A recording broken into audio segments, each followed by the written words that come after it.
Relacionamentos são uma grande bênção, mas também podem ser um grande desafio.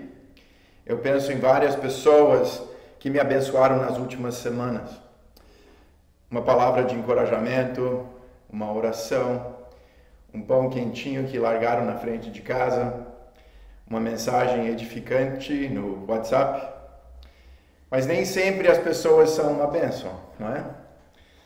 No supermercado, talvez você esbarrou em alguém sem máscara que chegou perto demais e começou a tossir. Ou talvez alguém falou para você, a quarentena tá te deixando gordinho, hein?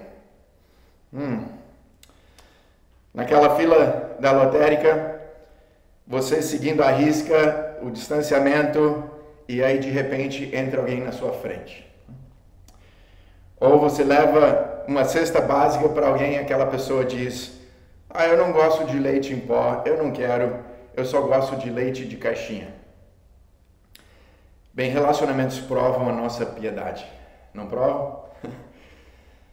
Estamos há semanas trancados dentro das nossas casas, né? E esse convívio ele pode ser muito difícil.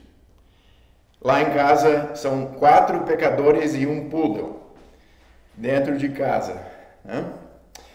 2 meninos cheios de energia. Então, um momento é luta livre, outro momento é jiu-jitsu, outro momento é karatê. Então, você pode imaginar toda essa energia e todas as consequências dessa energia.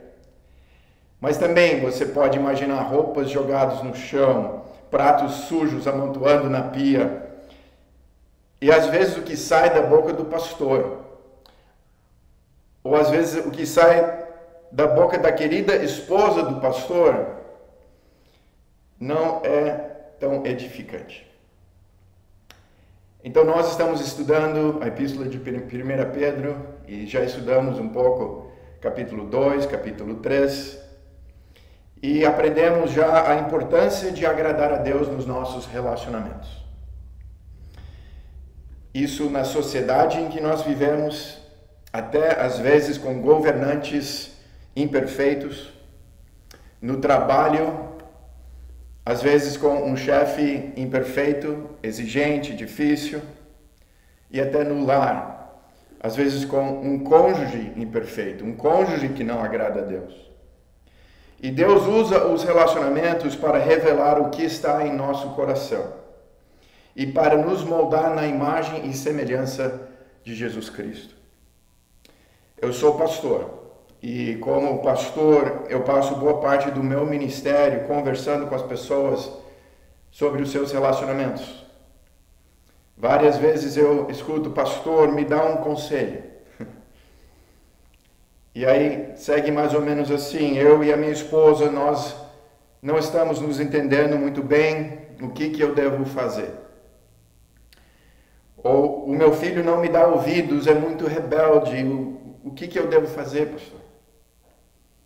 Ou eu não aguento mais a minha sogra, o que eu faço? Ou eu tenho uma mágoa contra o meu irmão, eu não consigo perdoar. Ou meu chefe é exigente demais, não aguento mais. Ou meu pai é muito irado, eu quero sair de casa.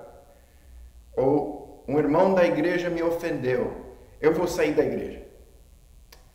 Bem, o melhor conselho que eu posso dar sempre vem da palavra de Deus.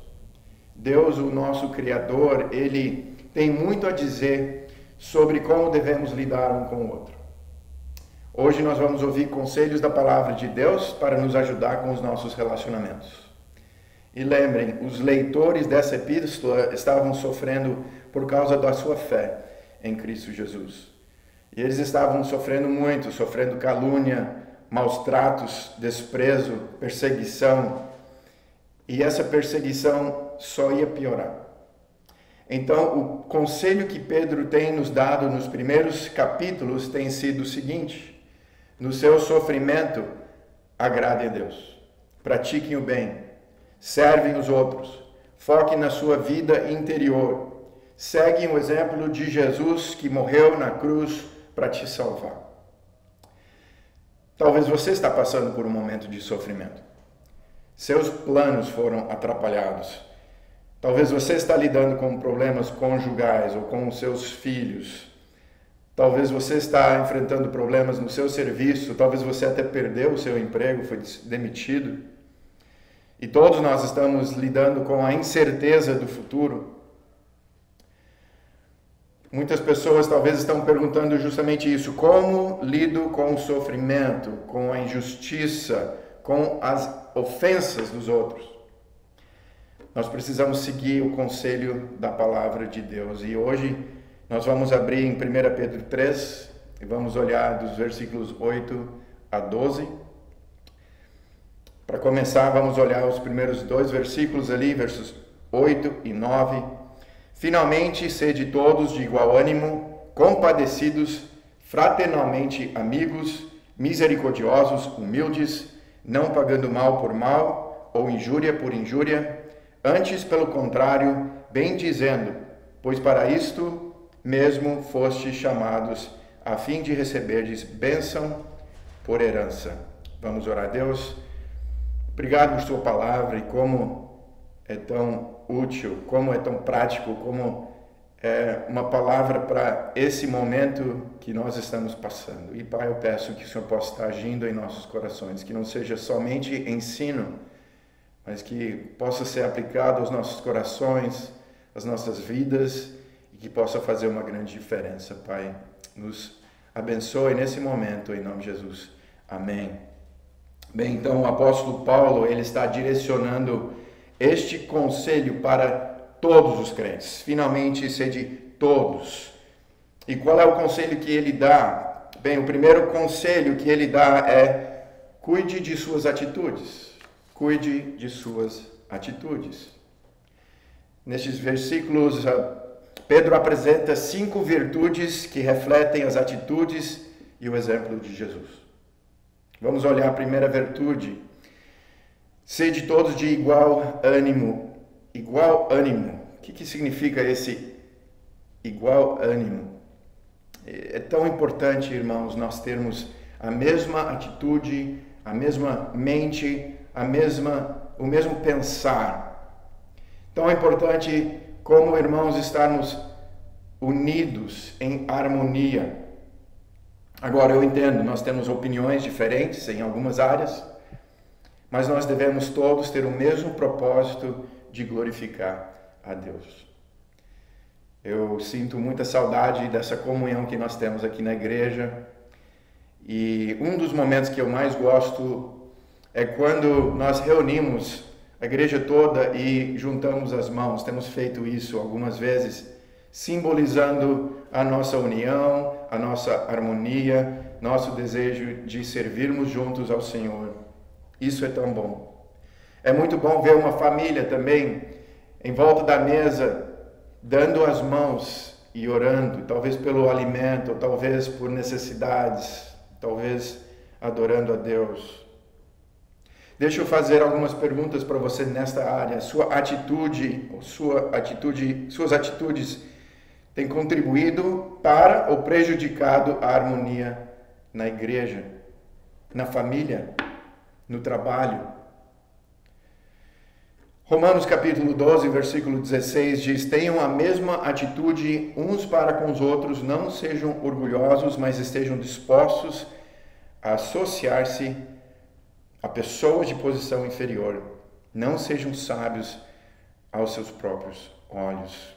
Também o mesmo ensino pelo apóstolo Paulo: tenham a mesma atitude uns para com os outros. Juntos devemos ter o mesmo propósito de glorificar a Deus, e por isso é tão importante vivermos unidos em harmonia. A segunda virtude é compadecidos. Compadecidos. O que aprendemos com essa virtude? A ideia aqui é simpatia. A ideia é estar disposto a sofrer junto com as pessoas. O Robert Kellerman nos deu um termo que eu gosto de usar aqui na igreja, é que nós devemos estar dispostos a entrar no caixão com a pessoa, a ver essa pessoa em sofrimento e estar disposto a descer e nos envolver no seu sofrimento. Uma das coisas que temos feito nesse momento de dificuldade é aproveitar para ligar para as pessoas, para irmãos, pessoas na igreja, para fazer uma videoconferência no WhatsApp, no Zoom. E tem sido uma bênção, tanto fazer essas ligações como receber essas ligações, de poder perguntar como está o irmão, como está a irmã, tem alguma necessidade, tem algum motivo para que eu possa estar orando e naquele mesmo momento orar pelos irmãos e pelas irmãs. Isso tem sido uma bênção para mim e eu quero desafiar os irmãos a fazer isso, a encorajar, a entender quais são as necessidades, qual é o sofrimento e participar desse sofrimento, compadecidos. Então deixa eu fazer uma pergunta para você. Você se importa com o sofrimento, as lutas dos outros, ou se importa somente consigo mesmo? Gosto muito da história, da parábola do bom samaritano, e Jesus estava contando essa história, e o que aconteceu ali é que um homem estava viajando e ele foi assaltado, ele foi bem maltratado, foi jogado para o canto, e pessoas começaram a passar por esse indivíduo. Passou um sacerdote, um levita. Eles olharam, viram a grande necessidade e o sofrimento, mas eles passaram direto. Passaram até um pouco longe na estrada. Mas veio um samaritano, e deixa eu ler a partir de Lucas 10, versículo 33. Diz: mas um samaritano, estando de viagem, chegou onde se encontrava o homem, e quando o viu, teve piedade dele. Aproximou-se, enfaixou-lhe as feridas, derramando nelas vinho e óleo. Depois colocou sobre o seu próprio animal, levou-o para uma hospedaria e cuidou dele. Então o que aconteceu é que esse samaritano passou e viu uma pessoa em necessidade, uma pessoa sofrendo, e não ignorou. Fez de tudo para cuidar das suas feridas, para levá-lo a um lugar para ter o seu atendimento, e ainda pagou do seu bolso as despesas. Isso é ser um bom vizinho, Jesus diz, né? Isso é compadecer-se das pessoas, simpatia com as pessoas. Então deixa eu fazer essa pergunta. Às vezes você age mais como um sacerdote ou levita, em vez do bom samaritano? A próxima virtude é fraternalmente amigos. A palavra aqui em grego é Filadelfos. Eu nasci na cidade de Filadélfia, cidade do amor fraterno, que na verdade não é não é uma cidade de grande amor fraterno. Mas o que nós aprendemos com essa virtude, essa palavra aqui, é amor de irmão, é um amor mútuo, um amor de família. E de novo, louvo a Deus por essa igreja, pelos irmãos e as irmãs que Deus me deu. Eu sinto amado, mas eu também sei que eu preciso amar. Eu preciso demonstrar esse amor fraternal. Romanos capítulo 12, versículo 10 diz: dediquem-se uns aos outros com amor fraternal. Prefiram dar honra aos outros mais do que a si próprios. Esse amor fraterno é dedicar-se uns aos outros. Eu vou me dedicar aos irmãos, às pessoas que Deus coloca na minha vida. E eu vou dar honra primeiro a essas pessoas antes de dar honra a mim mesmo. Não é fácil isso, né? Aí a pergunta que eu tenho, tanto para ti como para mim: você ama os irmãos? Tem colocado os interesses deles acima dos seus? A próxima virtude é misericordiosos. A ideia é cheios de compaixão. Um amor do fundo do coração. Só que no grego era um amor do fundo, não ali do coração, mas das vísceras, né? Da barriga. É um amor profundo. É um amor que vê a dor do seu próximo e ministra aquela dor. Envolve também perdoar uns aos outros. E um versículo-chave na palavra de Deus, Efésios 4:32, sejam bondosos e compassivos uns para com os outros, perdoando-se mutuamente, assim como Deus perdoou vocês em Cristo. Nós devemos então ser bondosos e compassivos uns para com os outros, devemos perdoar, assim como Deus nos perdoou em Cristo. Deus nos perdoou, Deus demonstrou sua misericórdia e nós devemos estar prontos e preparados também para sermos bondosos, compassivos, para perdoarmos uns aos outros. Então deixa eu fazer essa pergunta. Você sente um amor profundo pelo seu irmão? Você tem perdoado o seu irmão? Você deseja o melhor para o seu irmão? E a última virtude que forma então as atitudes que conhecemos em Cristo Jesus é humildes, nos vendo como pequenos comparado com Deus, pensando nos outros primeiro e não em si mesmo, entendendo que nós não somos merecedores de nada a parte da graça de Deus.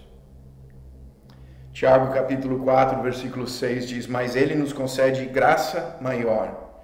Por isso diz a Escritura, Deus se opõe aos orgulhosos, mas concede graça aos humildes. Eu lembro conversando com um irmão, ele disse, pastor, eu sou humilde até demais. Às vezes nós não percebemos o nosso orgulho. Nós não percebemos o quanto nós pensamos em nós mesmos, em nosso próprio bem. Tenho até um exercício que eu posso te mandar, irmãos, se você gostaria de avaliar como está a sua vida nessa área. Uma avaliação de orgulho e humildade. Como é que você se acha? Talvez você se acha. Você desconsidera as outras pessoas? Ou você é alguém que reconhece que depende completamente da graça e misericórdia de Deus? Essas 5 virtudes devem caracterizar as nossas atitudes um com os outros. Mas eu não sei sobre você, mas eu não sou assim por natureza. Eu acho a minha opinião a melhor, eu me preocupo comigo mesmo, eu amo a mim mesmo, eu não sou tão misericordioso, eu sou orgulhoso. Eu acho que nessa época de quarentena eu estou percebendo isso mais e mais. Então, como é que nós obedecemos uma ordem assim para ter essas atitudes? Parece impossível, e realmente é impossível na nossa própria força. Nós precisamos de Jesus. Eu gosto demais de um convite que Jesus faz para nós em Mateus 11, 28 a 30. Venham a mim, todos os que estão cansados e sobrecarregados, e eu lhes darei descanso. Tomem sobre vocês o meu jugo e aprendam de mim, pois sou manso e humilde de coração. E vocês encontrarão descanso para suas almas, pois o meu jugo é suave e o meu fardo é leve. Jesus demonstrou as atitudes que agradam a Deus. Jesus demonstrou todas essas virtudes que nós mencionamos agora. E ele é um exemplo para nós. E na verdade, nós só vamos conseguir demonstrar essas atitudes se nós temos a Cristo em nossa vida. E ele faz esse convite: vinde a mim. Se você ainda não conhece Jesus como Salvador, você jamais vai poder colocar em prática essas atitudes.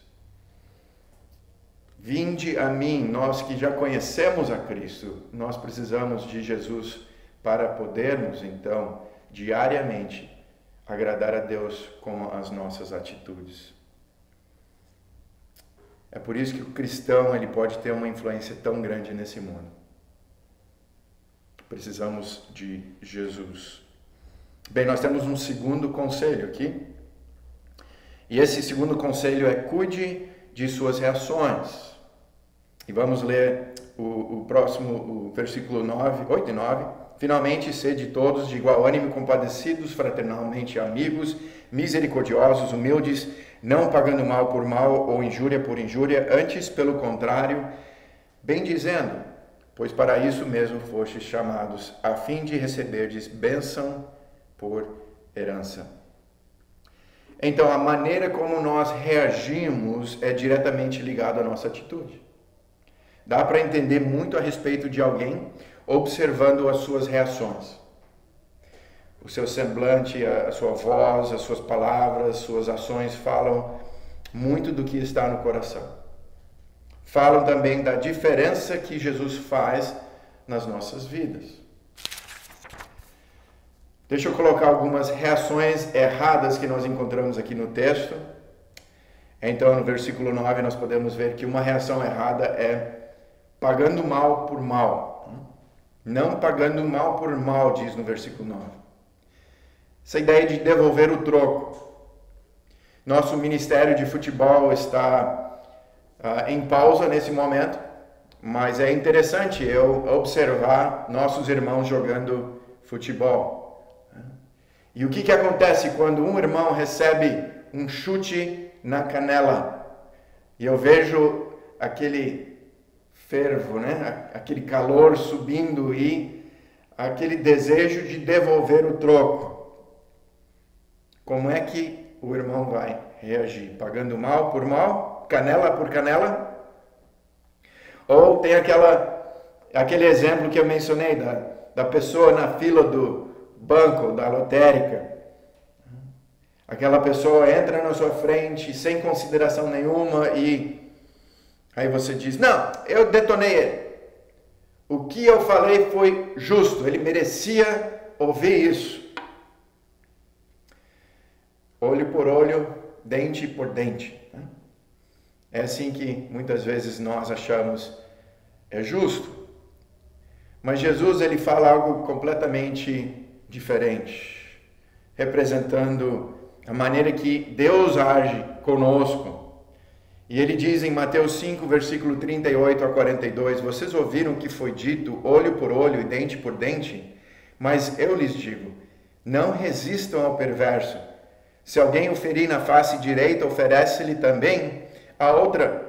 E se alguém quiser processá-lo e tirar-lhe a túnica, deixe que leve também a capa. Se alguém forçar a caminhar com ele 1 milha, vá com ele 2. Dê a quem lhe pede e não volte as costas àquele que deseja pedir-lhe algo emprestado. Palavras difíceis, né? Se alguém te ferir, né, na face direita, aí é para você bater de volta. Não. Ofereça-lhe também a outra. Uma ofensa e permita que faça outra ofensa. Complicado. Se alguém processá-lo, não sei se você já foi processado, não é fácil. Leva a sua túnica, então oferece também a sua capa. Uma ofensa, mas você deixa ofender ainda mais. E deixamos as pessoas simplesmente nos ofender, sem mais e sem menos. Na verdade é que nós estamos entregando essa injustiça a Deus. E Deus é quem vai julgar. Deus é quem vai agir. Se alguém forçar a caminhar 1 milha, vá com ele 2. O soldado podia pedir que levasse então todo o equipamento por 1 milha. E Jesus diz, vá com ele 2. Quem sabe no caminho você pode influenciar essa pessoa. Pode ser usado por Deus na vida dessa pessoa. Quem lhe pede, não volte as costas àquele que deseja pedir-lhe algo emprestado. Às vezes nós vimos um irmão, ele está pedindo um empréstimo, uma ajuda, e nós podemos abençoá-lo, dando algo para atender as suas necessidades. Que bom que Deus é rico em misericórdia conosco. Você já pensou nisso? Como é que Deus age conosco? Deus lida conosco não na base de justiça, mas de misericórdia. E quando você vê a menção sobre Deus e as suas qualidades, o que sempre vem primeiro é a sua misericórdia. Depois fala assim da sua justiça, da sua retidão. Imagine se Deus agisse somente na base de justiça comigo, contigo, olho por olho, dente por dente. Nós estaríamos fritos. Estaríamos fritos. Louvamos a Deus por sua misericórdia e como isso tem sido uma bênção para mim. Então, nós não devemos devolver o troco. Outra reação errada, nós podemos ver ali no versículo 9, ou injúria por injúria. Então, uma reação errada seria devolver injúria por injúria. Você já foi insultado, uma injúria, alguém já usou linguagem ofensiva, irado, abusivo contigo. Como que você reagiu? Você retrucou? Você insultou ainda melhor? Quantas vezes você já perdeu o controle, agiu sem paciência, sem misericórdia e retrucou? Olha, muitas vezes nós agimos de cabeça quente, nós agimos como juiz. Só que nós não somos bons juízes. Nós não podemos ver todos os ângulos, nós não temos toda a informação, nós não podemos enxergar a motivação do coração de alguém. Muito melhor então nós deixarmos Deus ser juiz. Nós deixamos Deus lidar com essa situação. Ele é o perfeito juiz. Nós devemos então ter todo o cuidado de não devolver insulto por insulto. Então, nós podemos ver como que Jesus agiu para nos salvar. Como que Jesus agiu quando ele recebeu insultos. Olha 1 Pedro 2,23, nós já estudamos isso. Quando insultado não revidava, quando sofria não fazia ameaças, mas entregava-se àquele que julga com justiça. Imagine, Jesus ele era perfeito, ele nunca pecou. Então qualquer acusação era mentira. Mas mesmo assim, como que ele reagiu? Ele não revidava, ele não fazia ameaças, mas ele se entregava àquele que julga com justiça. Entregava isso nas mãos de Deus. Eu imagino Jesus com o dom que ele tinha de enxergar no coração e ver as motivações. Às vezes tinha pessoas que nem falavam nada, mas no seu coração estavam insultando a ele. E mesmo assim, na cruz, o que ele disse? Pai, perdoa-lhes, porque eles não sabem o que fazem. Ele tinha todo o poder para acabar com a raça de todos que estavam ali. Mas ele disse, Pai, perdoa-lhes. Então nós devemos ter todo cuidado com as nossas reações e não reagir da maneira incorreta. Mas vamos ver qual é a reação correta. Isso nós podemos ver no final do versículo. Não pagando mal por mal, injúria por injúria, antes pelo contrário, bendizendo.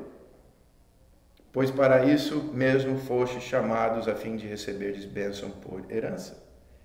Nós devemos abençoar as pessoas, essa deve ser a nossa reação. Bendizer, o que é bendizer? É elogiar, essa palavra. Desejar o bem da pessoa, falar bem da pessoa. Aí você diz, pastor, mas eu não posso mentir. Não precisa mentir.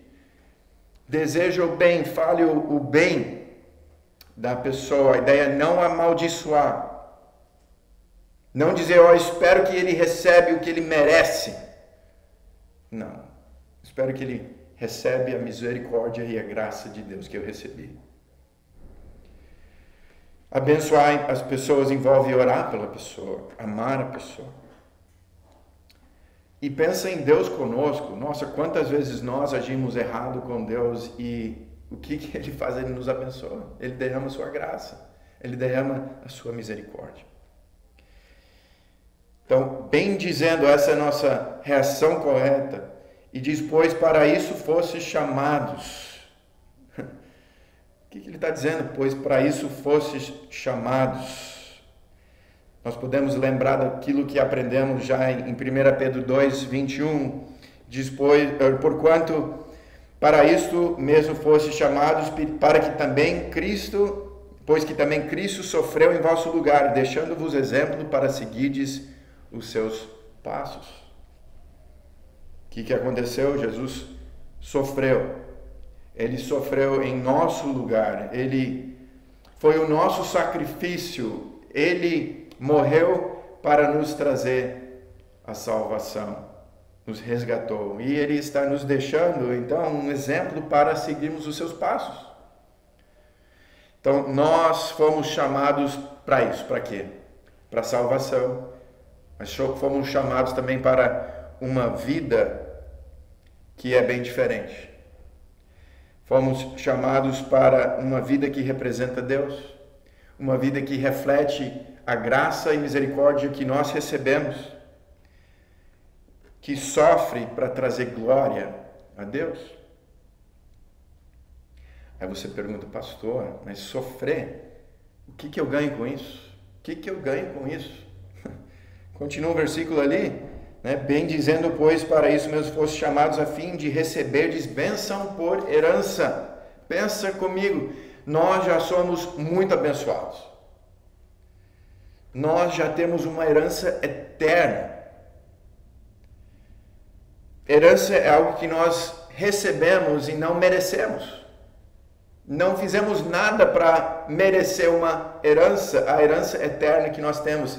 Quem fez tudo por nós foi Jesus, Ele que morreu na cruz para nós, para nos dar tudo. Então, o que nós vamos ganhar com isso? Nós já ganhamos tudo. Nós temos a nossa herança. E olhando para os outros, nós temos tanta coisa que os outros não têm. Eles não conhecem a Jesus, eles não conhecem a esperança que nós temos, eles não conhecem toda a alegria e a paz que nós sentimos. Então, muitas vezes eles vão agir de uma maneira que não agrada a Deus, eles vão agir baseado nos seus desejos, mas nós já conhecemos a graça e misericórdia de Deus, nós temos uma herança garantida. Então, lembra que nós somos peregrinos a caminho da cidade celestial? Bem, talvez você está refletindo nesses conselhos, pensando, nossa, eu acho que o apóstolo Paulo estava louco. Isso é impossível. É impossível eu ter essas atitudes, é impossível eu não reagir quando as pessoas fazem injustiças e me tratam de maneiras que não são próprias e certas e corretas. Eu não consigo agir assim. Então, o que o apóstolo Pedro faz? Ele sustenta o seu conselho citando o Antigo Testamento.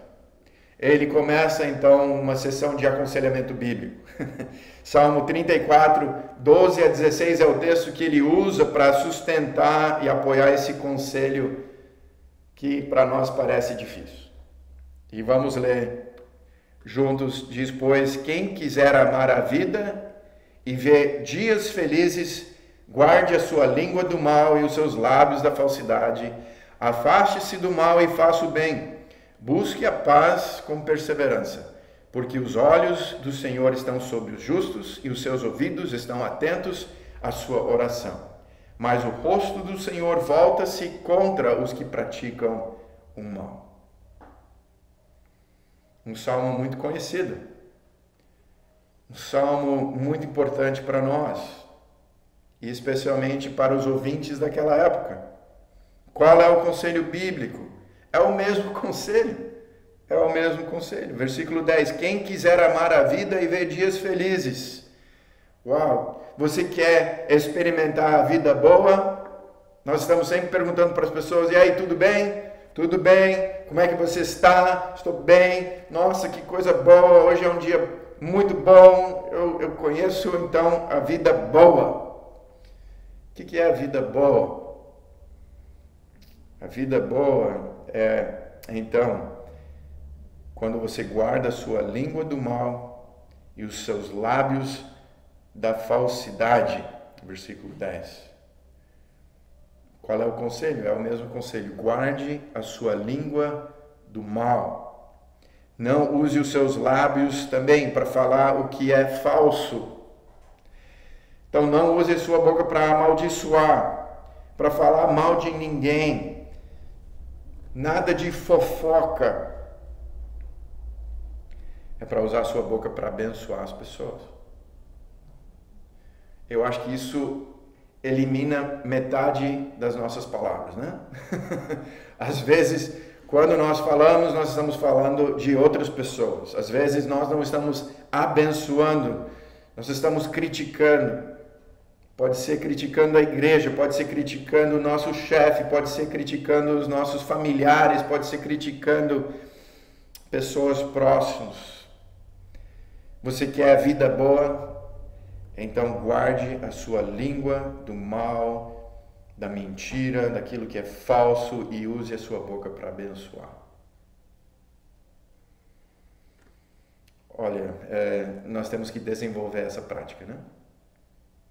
Deus tem que agir em nosso coração, o Espírito Santo agindo no nosso coração. E assim nós podemos ir abençoando as pessoas. Elogiando, orando, edificando. Nós precisamos colocar isso em prática. Diz ali no versículo 11, afaste-se do mal e faça o bem, busque a paz com perseverança. Então, você quer experimentar a vida boa, então afaste-se do mal. Cacos, nada de ofensa a você, Caco, nosso irmão na igreja, cacos do mal, você precisa se afastar do mal, do cacos. E você precisa fazer o bem. Então fique o mais longe possível do mal e abençoa. Abençoa é o mesmo conselho que nós já olhamos em 1 Pedro 3, 8 a 9. Abençoa as pessoas, faça o bem. Isso leva, então, você tem que, isso é necessário você pensar e planejar e agir, fazer o bem. E diz, busque a paz com perseverança. Nós devemos ser pacificadores. Pacificadores. Nós devemos estar buscando a paz. Nós devemos estar fazendo o máximo para termos paz uns com os outros. Assim nós vamos experimentar a vida boa. Aí você diz, não, isso é impossível. Pastor, você não conhece a minha esposa. Pastor, você não conhece o meu professor. Pastor, você não conhece a minha sogra. Pastor, eu não consigo com certo irmão. Consigo com todos os irmãos, mas não consigo com aquele irmão ou aquela irmã. Bem, olha o conselho da palavra de Deus no versículo 12. Temos uma promessa e uma advertência, porque os olhos do Senhor estão sobre os justos e os seus ouvidos estão atentos à sua oração. Mas o rosto do Senhor volta-se contra os que praticam o mal. O que nós aprendemos aqui? Deus, Ele vê a sua situação. Eu não aguento. Bem, Deus, Ele está presente. Você não está sozinho. Isso é maravilhoso saber, que no nosso sofrimento, nas nossas situações difíceis, nossos relacionamentos difíceis, Deus está presente. Os seus olhos estão sobre os justos. Os seus olhos estão sobre os justos. Ele vê a sua situação e Ele está presente. Deus ouve também as suas orações, né? Os seus ouvidos estão atentos à sua oração. Nós podemos clamar a Deus por ajuda, nós podemos clamar a Deus por capacitação, nós podemos clamar a Deus para Ele agir, tanto nas nossas vidas como na vida do meu cônjuge, da minha sogra, do meu professor, do meu vizinho. Deus, Ele é um Deus presente, que Ele vê e Ele escuta e Ele atende. Nosso Salvador Jesus também passou por tudo que nós já sofremos e ainda mais. Em Hebreus 4 diz que nós podemos ir ao trono da graça e nós podemos clamar a Ele por misericórdia e Ele atende. Mas também temos uma advertência, eu vou terminar com isso. O versículo 12 diz: porque os olhos do Senhor estão sobre o justo, seus ouvidos estão atentos à sua oração, mas o rosto do Senhor volta-se contra os que praticam o mal. Então, os olhos do Senhor falam da sua presença, da sua onisciência para nos abençoar, mas o rosto do Senhor fala da sua ira. Você pode fazer uma pesquisa no Antigo Testamento. Quando Deus vira o seu rosto para alguém, ele está pronto para demonstrar a sua ira, a sua disciplina. Então Deus fica irado quando nós praticamos o mal, quando não representamos bem a Ele, quando nós não demonstramos misericórdia, quando Deus mostrou tanta misericórdia para nós. Então, nós, enfim, não estamos agradando a Ele e Ele age. Ele age para nos disciplinar. Então nós precisamos entender esse conselho também de Salmos, Salmo 34, que diz a mesma coisa. Nós precisamos cuidar muito das nossas atitudes, do nosso coração. Porque do coração saem as nossas reações. E nós também precisamos cuidar das nossas reações, para que possamos, em vez de prejudicar alguém, que nós possamos abençoar alguém. E nós, na nossa própria força, nós não vamos conseguir isso. Nós precisamos depender completamente de Deus. Nós precisamos do nosso Salvador Jesus Cristo. Nós precisamos diariamente pregar o Evangelho a nós mesmos. Temos que lembrar de tudo que Cristo fez por nós. Nós não merecemos nada e olha só o que Ele fez por nós. Ele deu a sua vida, Ele nos resgatou das trevas, Ele nos perdoou, Ele nos deu vida, vida eterna, uma herança que nós nunca vamos perder. E Ele espera que nós agimos também. Agimos para representá-lo e para abençoar as pessoas. Então, resumindo, relacionamentos são uma bênção, mas podem ser difíceis. Relacionamentos revelam o que está em nosso coração. Então nós precisamos cuidar das nossas atitudes, nós precisamos cuidar de nossas reações e nós precisamos abençoar os outros como nós fomos abençoados por Deus. Deus nos ajude. Vamos orar. Deus, obrigado por sua palavra. Peço que o Senhor possa estar ajudando aqueles irmãos, aquelas irmãs que estão talvez em algum relacionamento difícil. Que essas palavras possam servir de conselho, de direção, de sabedoria para as decisões que precisam tomar, as reações que precisam fazer. E Pai, eu peço que o Senhor possa estar nos usando como cristãos, como igreja, para que possamos te representar bem, que as pessoas possam olhar para nós e ver que somos diferentes por causa de Cristo Jesus e que possam, quem sabe, até perguntar por que você é tão diferente, que possamos então compartilhar o Evangelho, a salvação que temos em Cristo Jesus. Nos ajude durante essa semana, nos ajude durante o período de confinamento em que estamos, talvez um pouco mais em tribulação, e eu peço que o Senhor possa estar nos guiando, em nome de Jesus. Amém.